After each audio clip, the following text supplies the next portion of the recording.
Okay, it is Thursday morning. We're at Bayview. This is one of the raccoons that's been taken over by the Wild at Heart Rescue Team. You like that, huh? Yeah. Pretty cool. It turns out that, they have a bird rescue team and all kinds of stuff. Anyway, everybody has their little specialties and everyone has their special animals, and we all like to be able to spend time with them. All right, this is one of those real difficult cases where I think we may have overstepped our boundaries as wildlife rehabbers, but there's still a chance this guy can actually get around. All right, so anyway, this is a very sweet girl, or she's shown no violence to me whatsoever. As you look into her eyes, I sometimes wonder if she's actually there, so it's possible she had some brain damage. Anyway, the story is she was picked up by some kind of a mammal, and if you look at her back in here, you can actually see a oozing infection right out of there, and also there was a hole on the inside. We also have history of there being some leakage here.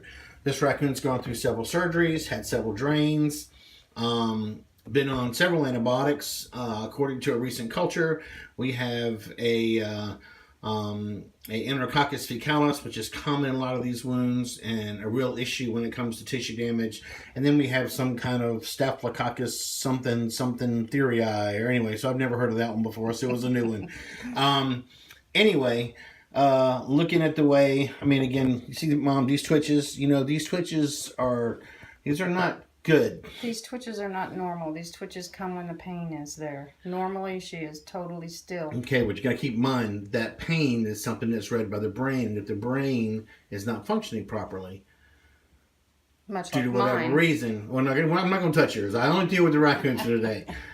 I had a primate come in today that was non-human, but it rescheduled until Saturday. All right, so we're going to go ahead according to the cultures. There are basically two antibiotics to cover both organisms at the same time. One is simply clavamox, your amoxicillin with clavulanic acid, potassium potentiated. And the other one is chloramphenicol. Chloramphenicol is one of those drugs you have a hard time getting anymore because the Food and Drug Administration thought it was being overused by farmers. They took it off the market. Anyway, so that drug is off the shelf at this point in time.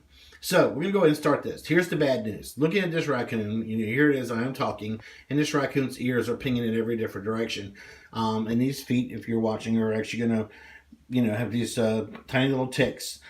Now, in this area, distemper is very common. We don't see a whole lot of rabies. As a matter of fact, I have not seen a rabies case in a raccoon in my entire 20 years of being here. Doesn't mean they're not here. I just haven't seen one, and I'm very proud of that. But anyway, so this guy probably has several issues going on, not to mention the wounds and so forth that are causing him, some muscle atrophy back here in the back and chronic infections, but probably are making the rest of his health as far as what's going on between his ears that much harder to get past. Anyway, we're going to try the antibiotic. We're going to see if it makes a big difference.